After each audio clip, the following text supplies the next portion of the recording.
sommes de retour en direct sur le plateau de TV Finance pour cette édition du 4 juillet de votre quotidienne sur l'actualité des marchés financiers. Désormais, comme annoncé et comme vous en avez l'habitude tous les 15 jours, nous retrouvons le DG, le fondateur du site internet Fondamentalement Bourse, Richard Mourin. Bonjour Richard. Bonjour Louis-Antoine. Merci beaucoup d'être avec nous ce matin, Richard. Vous êtes donc un fondateur et directeur général du site internet Fondamentalement Bourse. Avec nous pour nous souffler, nous glisser à l'oreille quelques pistes d'investissement qui pourraient être bonnes à envisager. Aujourd'hui, on laisse tomber le match France-Italie. On se dirige vers un match Danemark-Belgique. Alors, au plaisir de nos amis belges, de peut-être se voir encore dans une compétition. En tout cas, toujours est-il que on va commencer avec Van de Velde. Van de Velde, c'est une marque d'accessoires, c'est ça, de lingerie, d'accessoires, de vêtements. Comment est-ce qu'on définit ce groupe, le métier de ce groupe, Richard ? Alors écoutez, déjà, la Belgique ne va pas être très contente parce que je ne vais pas être très positif sur Van de Velde, mais Van de Velde, c'est effectivement de la lingerie.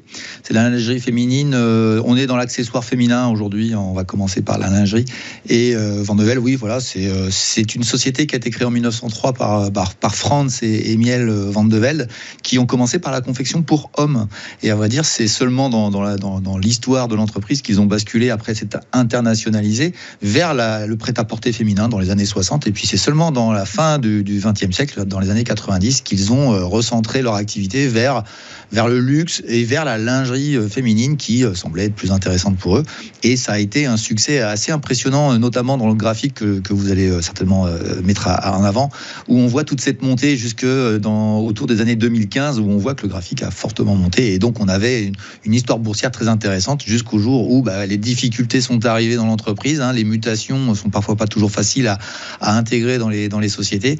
Et on est aujourd'hui dans une situation où Van de Velde a pris la décision d'une stratégie de recentrage, et de baisse des coûts avec des marques de luxe qui sont assez connues. Ils avaient racheté Kenzo, ils avaient racheté diverses marques qui sont assez connues.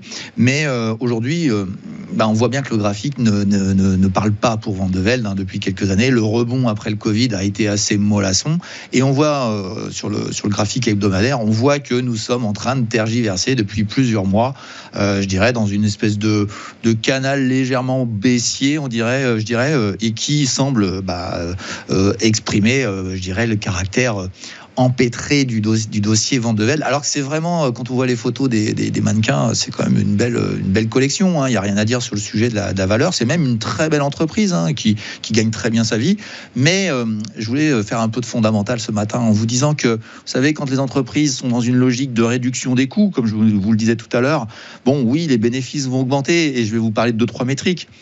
Mais c'est pas ce qui fait acheter la bourse. Les réductions de coûts, c'est pas de l'ambition. À vrai dire, c'est plutôt du recul, de la restructuration, et généralement la bourse, elle apprécie pas tant que ça. Les gens pensent qu'en licenciant des salariés, on a des cours de bourse qui montent. C'est pas du tout vrai. C'est la notion c'est une notion qui est assez reculante, on va dire, et qui fait que les marchés généralement apprécient pas particulièrement les choses.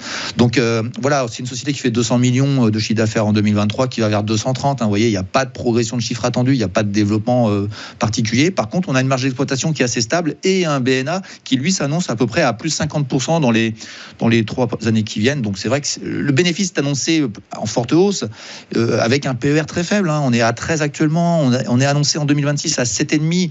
Donc vous allez me dire, mais du luxe à ce prix-là, c'est extrêmement peu cher. Oui, c'est peu cher, mais le marché y croit pas.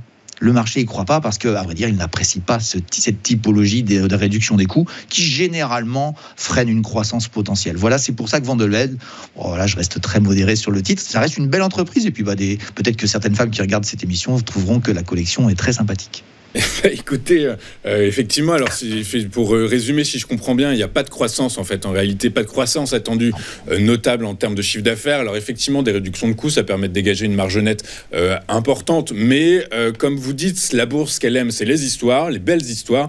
Et une belle histoire, ça doit inévitablement se traduire en termes de croissance d'activité. Et là, pour le coup, j'ai l'impression que vous nous expliquez qu'il y a un recentrage d'activité, mais le modèle économique semble être figé en fait en été. Oui, voilà, c'est un 5% de progression de chiffre d'affaires. C'est ni plus ni moins qu'une progression par le biais de l'inflation. Donc, à vrai dire, en termes de volume, il n'y a rien. Donc, c'est là où Van de Velde a vraiment à se remettre en question. Et on voit bien que le marché l'apprécie pas. Alors, j'ai pas mis le graphe en daily, mais la bougie rouge qu'on voit là, sur les dernières semaines, c'est un gap baissier à l'ouverture qui prouve bien que le marché est pas, il n'en veut pas, quoi. Et il n'a pas apprécié les dernières nouvelles et il envoie le dossier à la cave. Et j'ai mis quelques bornes en vert pour faire voir qu'il y a des supports qui peuvent être travaillés par des traders, mais qui globalement, pour moi, la tendance n'est pas intéressante pour un investisseur aujourd'hui dans ce que je vois. Par contre, qu'on soit très clair, si on a un renouveau avec un PER qui viendrait, si on reste dans les niveaux de prix actuels, dans 3 ans, on serait à un PER de 7. Donc là, il faut quand même être relativement aussi intéressé par la valorisation aussi faible. Mais on n'est pas dans une valeur de croissance, on est dans une value dans ces cas-là. Et dans une value, les progressions de cours de bourse sont toujours assez limitées. Ouais, c'est ça. Donc du coup, il y a peut-être éventuellement un dividende à aller chercher si on raisonne comme ça. Voilà, comportement de value, tout simplement.